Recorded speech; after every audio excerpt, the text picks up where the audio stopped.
You get the confidence to put yourself out there as a brand new copywriter? Hi, I'm Christa Nichols. I'm a sales copywriter who writes for 7, 8, and 9-figure entrepreneurs and business owners, and I coach freelance copywriting moms how to grow their businesses to 6 figures. Here's what you need to do if confidence is a struggle for you.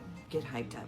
Play your favorite music, whatever it is that always gives you a sense of well-being and makes you feel like you can conquer the world. Do that before you put yourself out there each day when you're spending time in outreach and social visibility and showing your expertise. Get pumped up first. Confidence is catching. The second thing you can do, and this one's super valuable, but it's just not talked about much, is you can hijack other people's belief in you.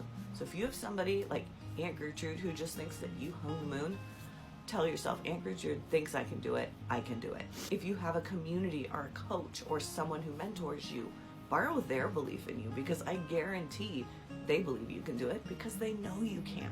And if you don't have one, join my community. We're Wordy Mamas over on Facebook, and I will hype you. Like, you can borrow my belief in you because I know you can do it. I know you can do it. Follow for more.